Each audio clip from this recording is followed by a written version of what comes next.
October 24. Saint Raphael the Archangel. The Holy Bible tells us that a very kind and devout man named Tobias had become blind. But in his suffering he remained as faithful to God as ever. One day, desiring to collect some money that a man owed him, he sent his son, young Tobias, off on a long trip to this man's country. As the youth was about to leave, a handsome young man, who called himself Azarias, offered to go with him as his guide. Young Tobias soon found out what a wonderful companion he had. Azarias saved him from a monstrous fish and brought him to the home of a relative whose daughter, Sarah, Tobias married on the advice of Azarias. Sarah was a holy young woman who had begged God to give her a good husband.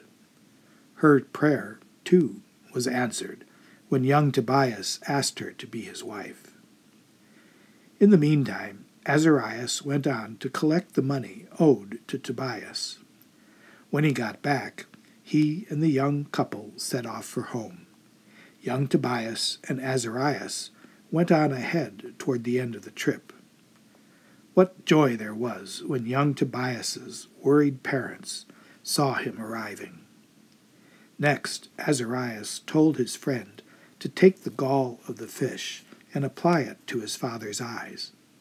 He did so, and Tobias regained his sight.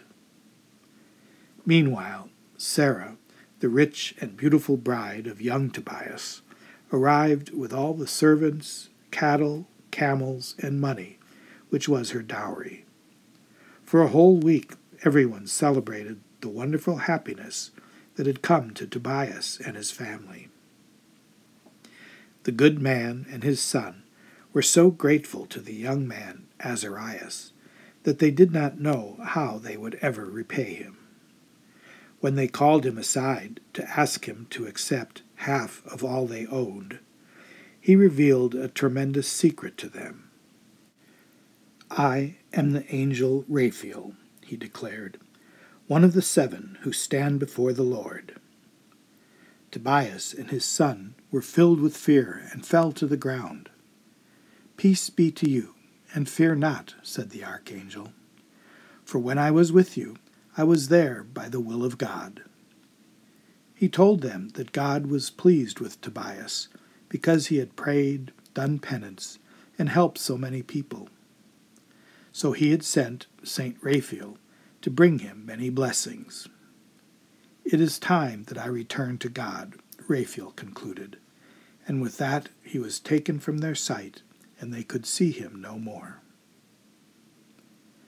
To make sure that our prayers are heard by God, we should accompany them, as Tobias did, with little sacrifices and acts of charity toward our neighbor.